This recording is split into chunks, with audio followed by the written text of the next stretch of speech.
Sa harap ng pagbubukas ng bagong solar power facility sa Pangasinan, inaasahang tataas ang kapasidad ng renewable energy ng bansa.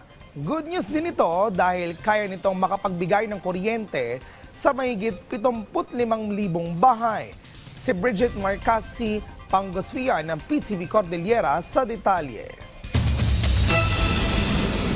Mula sa 30%, itinaas ng Department of Energy ang kanilang target na renewable energy share ng bansa sa 50% hanggang 2030.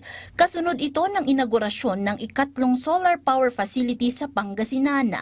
Ayon sa DOE, nakamit na ng bansa ang 25% renewable energy share.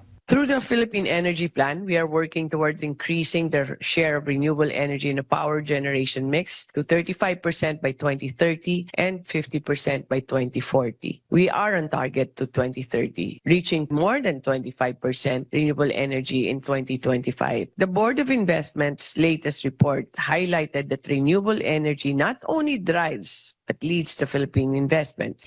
Binigyan diin ang kahalagahan ng pagpapalawak sa renewable energy para matiyak ang sapat, maasahan at murang halaga ng kuryente sa bansa. Pinangunahan ni Department of Energy Secretary Sharon Garin ang inaugurasyon ng 92 megawatt peak San Manuel Solar Power Plant ng Aboitiz Renewables Incorporated sa Barangay San Roque, San Manuel, Pangasinan. Ito na ang ikatlong solar power facility sa Pangasinan kasunod ng pagpapatayo ng dalawa sa Bugalyon at Aguilar, Pangasinan.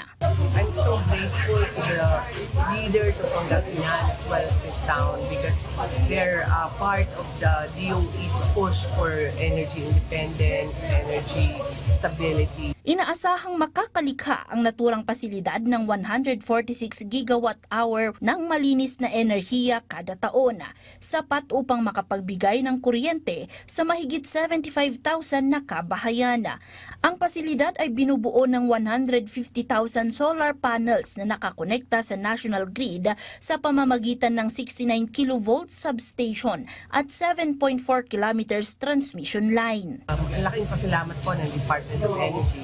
And this is a good signaling na concern nila is not just for their town or for their locality but also for the country. Ayon kay Garin, pinag-aaralan ngayon ang Labrador, Pangasinan na posibleng pagtayuan ng nuclear power plant ng bansa.